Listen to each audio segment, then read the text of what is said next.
The Murray-Darling Basin Plan is something that affects quite a number of our listeners across northern Victoria, southern New South Wales, the Murraylands, even the Barossa and the Clare Valleys of South Australia. The prices may be quite low at the moment, but with 3 years left in the Murray-Darling Basin Plan, there's a growing concern about whether we'll reach all the targets in those plans. And we're talking this morning with the SA Murray Irrigators, Caren Martin. Welcome to the program. Good morning, Ricky. Caren, can you sum things up for us to start with, particularly about the targets of the 2,750 and the 450, and how we're now talking about a 605 gigalitre target within those limits? It's all rolled up together as part of the 2012 Basin Plan Agreement.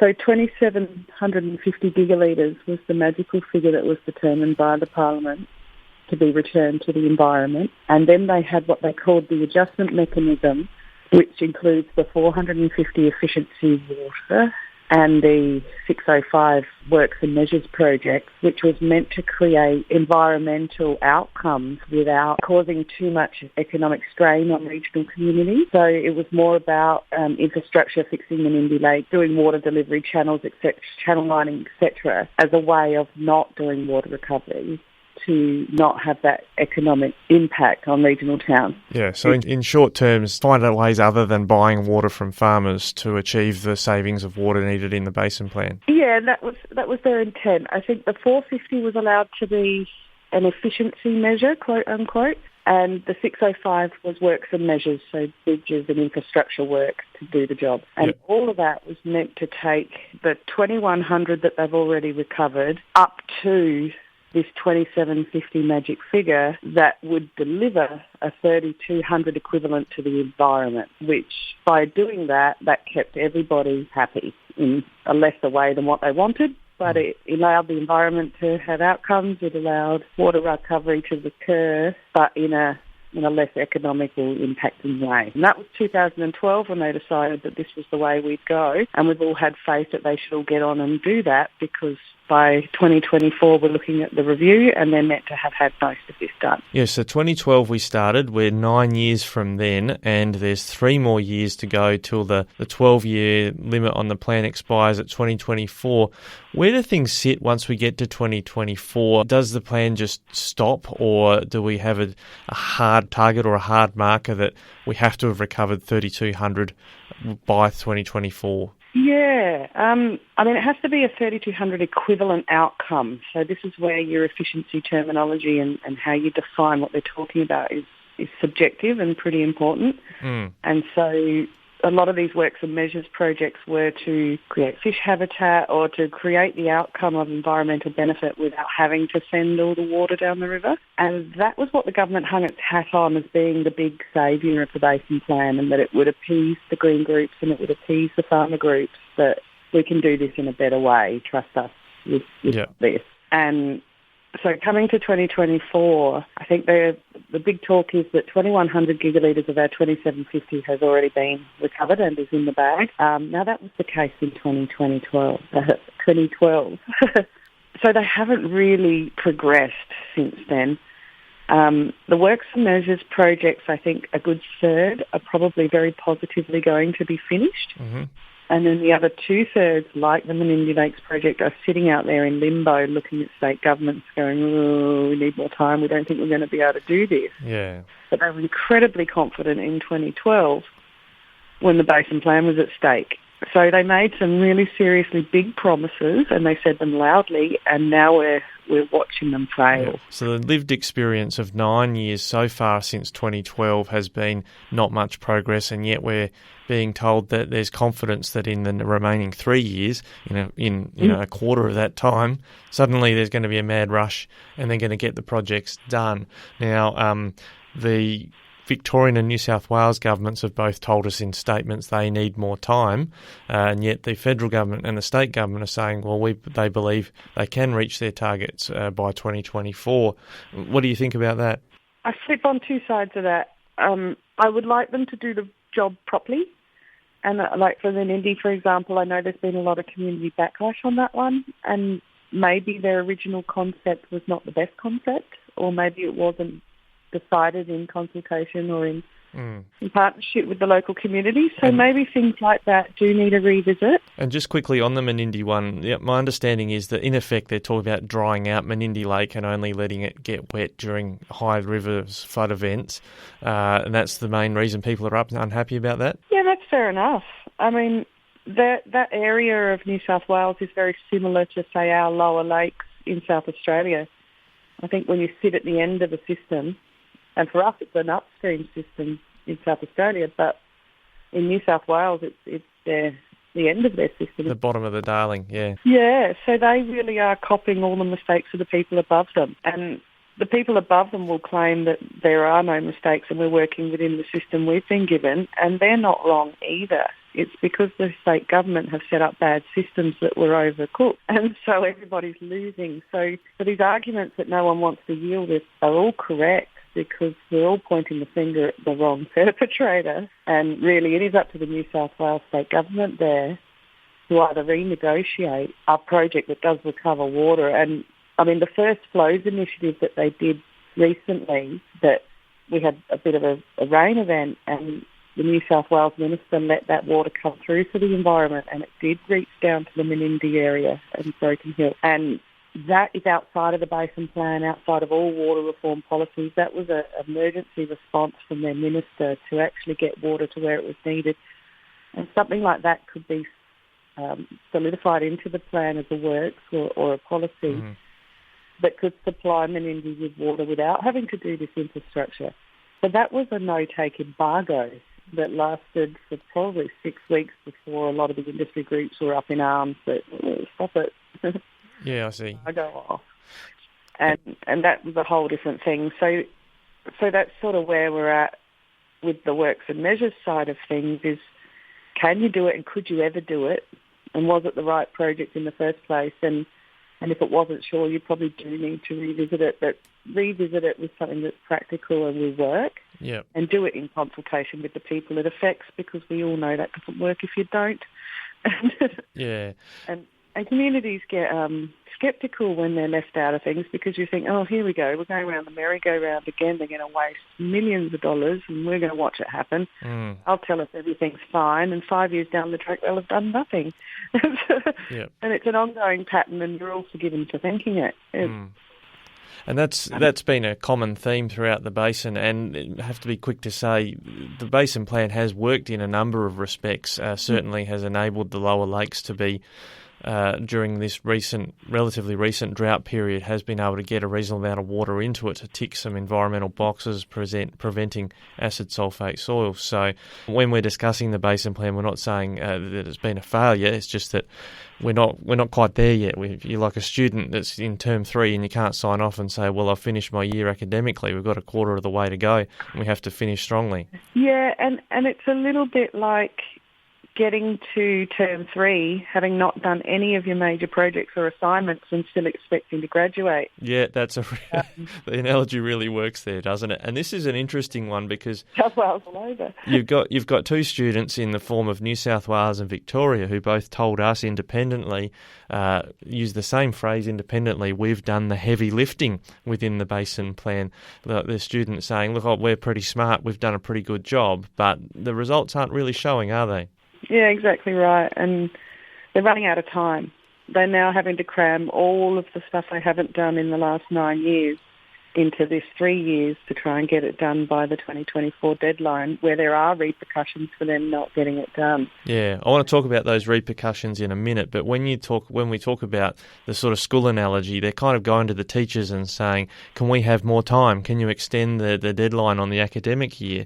Where and then you've got Angus Houston who's the chair of the Murray-Darling Basin Authority, I believe now, is that right? He is. Yeah, he was in Echuca recently, and he spoke to growers there, underlining that it would be very difficult to amend the basin plan because what those states, Victoria and New South Wales, are saying, in effect, is you need to amend the basin plan to give us more time. But it's not as simple as that, is it?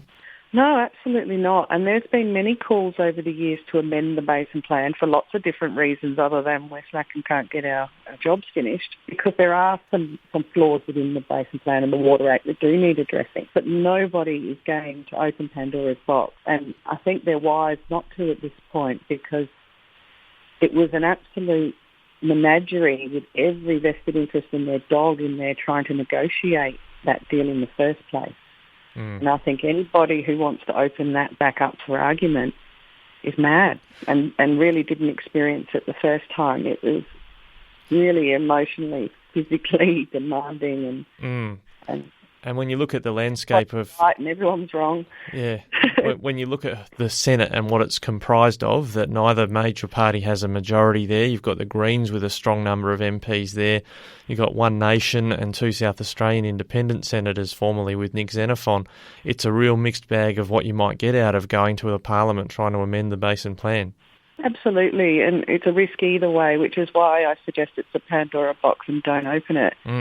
But I think even if you had a majority government of supply, so you could actually not have to look at this bipartisan Senate, and if you had majorities in both houses and can push through what you wanted, you still almost couldn't, because the public involvement in this is so huge that you would have protests going left, right and centre if you tried to do anything too drastic. Yeah.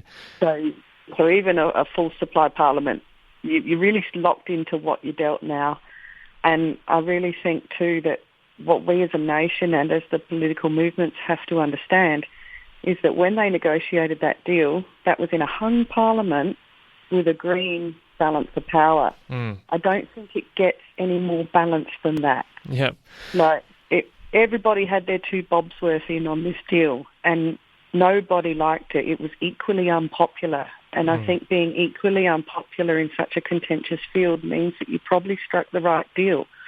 And just get on with it. Just finish it. Do it. Yeah, and that's certainly been the words of Minister Keith Pitt when it comes to the states saying they need more time. He says, hey, just get on with it. We've given you a bucket load of money. Get on with these projects. With SAMI Irrigators and who you represent in South Australia, I'm interested to explore the recent announcement the state government made about expanding the Barossa Valley irrigation opportunities for people who would be taking from the river. And we're also hearing from a winery in the Clare Valley. We're chasing this up with SA Water, but apparently their pipelines are at capacity when it comes to delivering water from the Murray to their vignerons, and that would mean more water potentially coming out of the Murray to the Clare Valley. What's SAMI Irrigators' view on that Barossa project adding more growers to the consumers in the consumptive pool? Oh, it's a tricky one, and it sort of segues into this buyback, no buyback. Yep, which is my next question, so let's get into that. Yeah, well, it's by putting more people or demand into the equation, whether it's through Barossa pipeline or whether it's a new pipeline somewhere else, you are now putting pressure on the water market, the lease market and the permanent market for those people to go and find the water they need to grow the crops they need. So it's not, by putting a new person into this or a new demand for water into this, you're not drawing more water as such. You're just putting the burden on other people to sell you their water, or you have to pay a high price and you're pushing the price up for everybody because there's now higher demand on what is a finite pool. Yeah. So, yeah, you're increasing the demand, but you're not increasing the supply. So that will affect the water market and prices. Yeah, which is quite low, sort of at 3-year lows as far as I can tell on the temporary water market at present. But we all know from experience that can go very high very quickly. Exactly right. So it's a long-term way up on this one, because the Water Act itself and the Basin Plan encourages water to move to the most economical and efficient use of the resource. So if you can shut down a channel system that's cracked and broken and not being run very well and put it through a highly efficient brand new pipeline off to Clare, and you generate better economic return for that litre of water than the guy who has a bad system, then you're probably increasing the efficiency and the benefit of the system as a whole. Yeah. Shutting down a more redundant one and starting up a more efficient one. Yeah. So it's that sort of transition of infrastructure at the moment is going on within the irrigation industry. Yep. And that's going on across the country. It's not unique to Clare or Barossa. That's going on across all the Channel country. It's going on everywhere, where the redundant guy is either wanting to go because there's opportunity to put his water or sell his water to someone else who does want it, and not remediate his property for irrigation and just shut it down. And that comes with its own issues in the channel areas, that you get stranded assets and redundant systems. Yep. But in the case of Barossa and Clare, they're not going redundant anytime soon. No, and this is the interesting thing. I mean, you've got wineries and in some case foreign-owned wineries that are putting a lot of money into these regions. We use that word efficiency just then, we have to drill into in a moment as well, but does it, for those who are fans of the free market, does it effectively create market pressure now for irrigation districts to modernise their infrastructure, because you've got the likes of a Barossa and a Clare now starting to take more water out of the system, and they will have very efficient systems to take and deliver the water to the vineyards? It will definitely put pressure on every irrigation district, because it'll be a race for market. So if Clare, for example, or even the Barossa can make their wine cheaper than each other, then they hold an advantage on international trade and trade into bottle shops and trade into the distributors, because they can sell it at a cheaper price. And that just gives them the market edge. And so if you're a very wasteful irrigation district and your product consequently is double the production costs of another district, then you're already putting yourself on the back foot. So it'll squeeze districts in that way. And I think farmers are very good and very clever at capitalising on those type of situations. And I think it's now just how do you facilitate those people who have had enough, maybe 20 years of water reform and dealing with grants to try and do what you want to do. It's probably they might have had enough of it. So now what do we do to free up the willing sellers? That's that question of buyback. It's seen as a dirty word in some parts of the basin. From a SAMI point of view, is it a dirty word when we talk about people like willing sellers who want to get out of the market? No, and it has a lot of history, the concept, and it comes with a lot of pain to communities and people, and a lot of people are scared of it because of the way it was rolled out in the early days. And also the circumstance when buyback was first in the mix, we were sitting in the middle of a millennium drought and people are going broke left, right, centre, and the prices for commodities were really low. Grapes were taking a massive hit, and at the time 80% of the industry was in grapes. So there was this mass effect on industry, and the government mentioned that it was willing sellers, that buying water off of through the market for the Commonwealth Environmental Water Holder was purchasing water from willing sellers and allowing them to leave the industry with dignity. And I think we appreciated that concept of leaving the industry with dignity, because nobody wants to be stuck in an eternal grant system. We know better than you, just go along with this when you really don't want to. So leaving with dignity, and particularly the retirees and people getting older who just wanted to get out of the industry, it was a good option for them. But it did cause economic pain because it coincided with the millennium drought and a restructure in the grape industry. So it was devastational at the time, and it scared people to death. But I think it was necessary at the time, because the 2,100 that they have recovered, the large majority of that is through those early day buyback schemes. And a lot of the infrastructure works and the efficiency things post that haven't yielded what they expected them to yield. And as we know, the works and measures aren't really happening. Yeah, and that's where we get to this 3-year left in the plan and that deadline. And then the final sort of question or topic is about buyback and where that fits into, if we get to 2024 and these other projects that are not buyback haven't achieved the savings, can the government activate what by law it's allowed to do, notwithstanding what the federal government has said, that they won't do buybacks on farms? Will whoever is in government have no choice at 2024 and start buybacks? It's always an option for them. And we've watched buyback evolve from those schemes where it was desperate sellers as opposed to willing sellers. That politically progressed into a cap on buyback at 1,500 gigalitres, and I think currently there's about 1,300 of that 1,500 utilised. So there's still space within the 1,500 gigalitre cap on buyback that Liberal brought in at the beginning of their government, and I've never tried to use that extra 200 gig and do any sort of buyback. But even that cap is sort of a voluntary cap and the government's imposed on itself. That's not within the plan, is it? A government could revoke that cap and go and buy more. Yeah, and I think then to progress from that, the current no buyback is a progression from the 1,500 cap commitment, which they never used anyway. And like you said, it's a political party promise. It's not a law. Yeah. And the laws state, it doesn't really stipulate buyback or not buyback or efficiency measure, or it doesn't really stipulate how. It just says you have to. And it's the construct of us where we're assuming that if they don't do anything, it'll end up being buyback. And it's very odd that firstly, nobody seems to take it seriously, or it's this veiled threat, the big boogeyman that might come get you. Yeah.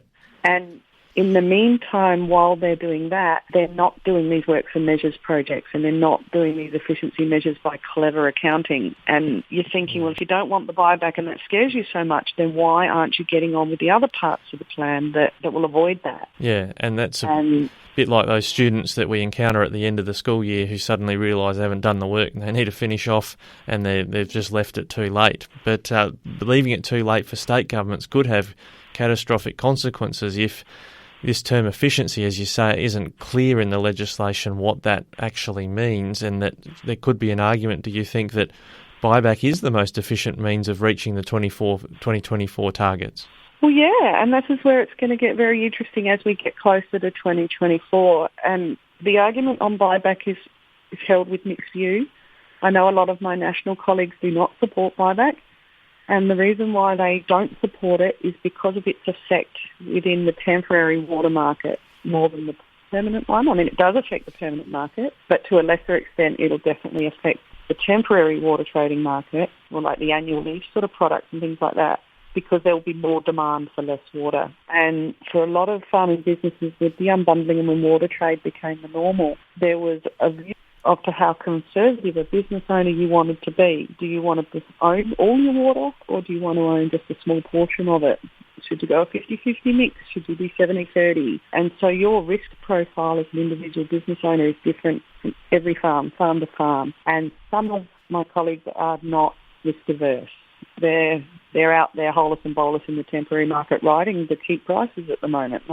Water's very low at the moment. So if you are in the temporary market, you're winning. It's a cheaper affair for you now. But rewind 3 years ago, we were looking like heading back to drought prices. We were sitting relatively high, and everyone was like, well, where can this go? Because it is a new supply and demand dynamic. So the new normal hasn't really settled down. We don't really know or where it is. So it's interesting with these wet periods now to look at what the water price has done, because this is starting to indicate the new bottom, new low of water price. So that's what people are keeping tabs on. So, and that is why my federal colleagues and a lot of other irrigation districts are adverse to buyback, because it will have an effect in that temporary market. And a lot of our farms have now gone into temporary water as a business model for running their farms. So it will financially affect them.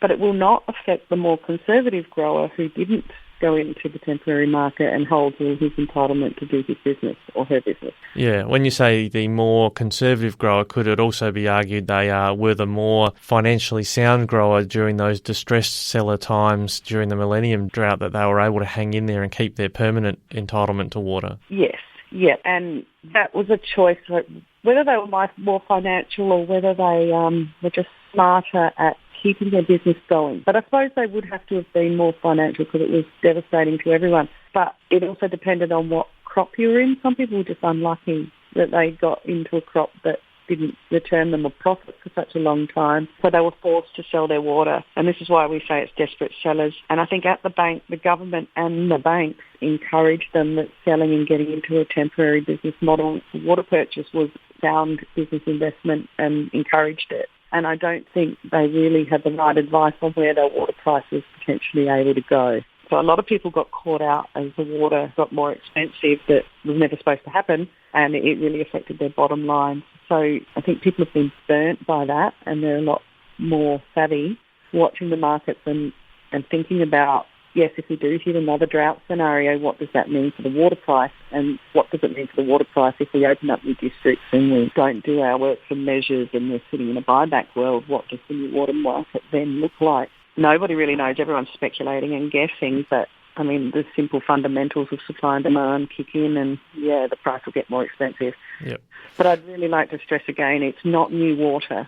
So anything you hear that is opening up, expanding, doing anything, it's putting another district out to do it. And yeah, we're not taking any more water. That is definitely capped now. And when you start talking about like Clare Valley expanding capacity or the Barossa Valley coming onto the system in a bigger way, there's no new water in the system to service that. That's all coming from the existing consumptive pool. Yeah, and that's all at the expense of dairy on the lower lakes, all at the expense of of all that dead stuff you see in the riverina and, all those redundant paddocks you drive through in certain districts, and there's Swiss cheese, they're everywhere. They're not a whole district, it's just a little bit here and a little bit there, but they're well and truly shut down now, never to come back. And that's how you expand these other districts. And so it won't affect the environment because it's coming from a separate consumptive pool. Yeah, the environmental water holder's got it's the biggest water holder in the basin now, so it's got its water. But if we're adding other districts to the system or expanding districts in the system, that's at the expense of other farms. Yes, and then to create your mind's picture even bigger, that 450 efficiency measures water that the environment is due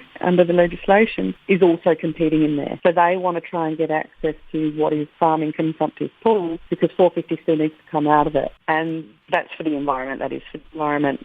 So all of these developments and people competing in the consumptive world for that resource have still got the 450 of the environment in there as well. That will affect the water market as well. 2024 coming up, there is a basin plan review, and that will be a very bureaucratic process. It'll have a terms of reference and a group and a people, and they'll run around doing consultation, and you can write your submission, and they'll come out with a report. And the same thing we've always done. So that will happen, and that will take its slow time, like a little snail walking along. And it's a bit like going back to our Year 12 analogy. If you're doing a test subject, you've got to sit in that exam at the exact same time as everybody else because that's what makes a test subject fair. Everybody in the same day at the same time studying the same content, doing the same exam is what they do when they do Year 12 subjects and exams. And New South Wales is pretty well saying, well, everybody else can sit the exam, but I'd like a supplementary exam 3 years later, please. I didn't do my work. Yeah. And so they're trying to get out of sitting the exam. And this is the basin review? No, actually doing their works and measures project and avoiding buyback because they committed to return, and this is just to get the 2750 the environment were due. So we're not even talking now about the 450. No, this is the remaining 605 that's meant to be now delivered via doing Menindee Lakes differently, etc. Yeah, we're going right back to the original commitment. So they've made other commitments on top of this one, but they can't even do the first one. And I think from everybody's perspective that sits outside of the regions that aren't doing it is that they don't appear to even be trying. And in the last couple of years, I'd say the writing's been on the wall that maybe we're going to have to try. Because up until now, the usual sort of action of do nothing until the last minute and then pretend, whoopsie, I wasn't given enough time, always seems to work in favour of those who pull that trick. So more time, you get granted more money. And it's like, well, that's just not fair to everyone who does do the right thing because the people who sacrificed their own productive capacity, sacrificed their own water because they felt like they were doing the right thing by the environment, sacrificed their time and their energies, well, that was all for naught because this guy's just going to waste your effort. It's like the squeaking wheel people talk about. The squeaking wheel always is the one that gets oiled. But the other thing I would imagine comes into that debate as well as the taxpayer has also stumped up a huge amount of money to eliminate the Broken Hill factor from the Menindee concerns because if I understand it correctly, water supply for Broken Hill was being taken from the Menindee Lakes, but because of the water quality concerns for Broken Hill and people were getting sick, they put in this massive pipeline to take it from the main river channel instead. Yeah, that's something. And I think the Raucan Indigenous pipeline, they got domestic water for the first time in history as well. Down at the lower lakes, yep. Yeah, and I'm thinking these are the type of projects that should have been done irrespective of basin planning and drought and environmental things. This is human potable water. Yep. It's like they've used basin planning budgets to do what they should have done as a community service anyway. Yeah, it's kind of humanitarian service anyway. It doesn't have to tack on to the basin plan to have important. Well, it's kind of ironic that you've got pipelines that supply Murray water, if I understand it rightly, all the way to Port Lincoln, and yet you had Broken Hill, which was really, by comparison, just a couple of kicks of the footy away from the river, and that wasn't on a main river channel pipeline. No, and so I'm really happy for Broken Hill to have got the domestic water they've got because it's long overdue, and it's good for them to have a nice reassurance that their tap water's healthy and good, and they can drink it and use it and wash with it, as opposed to a dirty, mucky backwater that you have to treat to death with a heap of chemicals. I think in the case of Raucan as well, I mean, it's an outright travesty that it took until 2010, I think, or whatever, for them to even consider giving these people domestic water. Like, well, that's just outright disgusting. You should build that without a second thought. And it shouldn't be because of drought or the environment matters. It's because they're human beings and they live in a town that deserves water. Yeah. And it's just the whole concept of that is just crazy. Sorry, coming into the 2024 deadline, what the legislation looks to do, or the authority has the power to do, is to step in on them. So I understand that New South Wales, with all of their corruption inquiries and metering audits, and they've done a lot of reports and audits and things over the last 4 or 5 years to really push them to this point where they realise they have to act. Whoopsie, now we realise we haven't done it. Come 2024, if they haven't or aren't showing a real deal of intent that they even want to address it properly, then the authority does have the power to step in and do it for them. They can run their whole water consultation process. They can run their SCL project. They can do a lot. Can they do the projects themselves? Can they actually implement and spend the money on the projects? Yeah, I'm not sure how it's going to work because it's uncharted waters, I guess. Yeah, but the power is there that if you don't write their water resource plans that are compliant with the basin plan that everyone in this whole country has signed up to, then the authority can step in and do it for them. And I know New South Wales don't want that because nobody wants the other guy to write your plan for you. Well, they'll lose control and on the impact on their communities. Yeah, and how they do it and what they do it and when they do it and things like that, they'll lose control of that. Yeah. So the authority does have this step-in power to do it for them. And once they've done it for them, they then have to get that signed off by the water minister, the federal water minister. So they only ever recommend to the minister. And so the federal, that is the trigger to allow the federal government to come in and take over states' water management. Yeah. New South Wales will fight that tooth and nail. Yeah. But the power is there, and that's another thing. If they leave it too late, it's a bit like that student analogy. They can say, we want another exam. They say, no, we are going to escort you to this exam and you're going to do it. Yeah.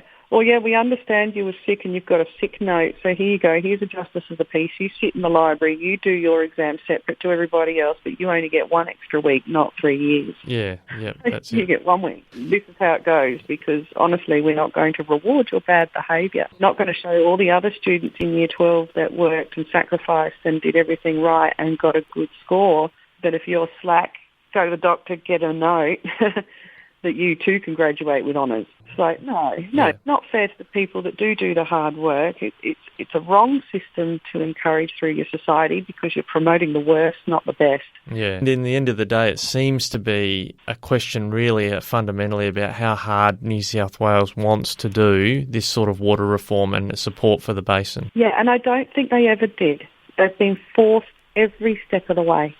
And that's because they've always got away with what they want or got more money or got more resources or got more of anything by not doing it. They've been taught, like a bratty little child, that if you tantrum, you get what you want. And I think it's time we as a nation stood up to them and said, no, you do what you're committed to or you at least try. Because honestly, the last 9 years, I barely have seen them try. Yep. They've got their water resource plans into the authority in the last couple of years and they still haven't been ticked off to say they're compliant and they're still going through the consultation rounds. Yep. And that's another reason why New South Wales want more time because they've only just recently started consulting with their own community. Which makes their claim that they've been doing the heavy lifting in the basin doesn't ring true, does it? No, their heavy lifting was Plan B. Rigging your mate down in the water department and making sure it was all shut down. That's their heavy lifting. Don't deny that. Everyone saw it, heard it. It was splashed across the radio and the media from side to side. Yeah, it's a bit like what we're doing with football training at the moment, getting ready for the season. Someone shows up 1 week out for the season and is huffing and puffing and saying, I'm doing the heavy lifting. You're like, mate, if you came out in November and ran around with us, you wouldn't be huffing and puffing right now. We've got very little sympathy for you. Exactly right. Yeah. Exactly right. And I think it's about time in 20 years, 30 years, 40 years of water reform that the federal government and the independent authority started to reward the people that did do the right thing and started to penalise the people that didn't do the right thing because you really are sending the wrong message to our children and everybody. And you're showing them with a front row seat that if you do the wrong thing, you're the winner. it's shocking for our whole culture going right through from the top to the bottom, and it's just water. Yeah. Well, Caren, it's going to be a very interesting race to 2024 and closing off the basin plan, at least up to that point, working out how farms are going to sit at the end of it. So thank you. You've been very generous with your time. We'll leave it there, and we look forward to catching up with you again. Great. Thanks very much, Ricky.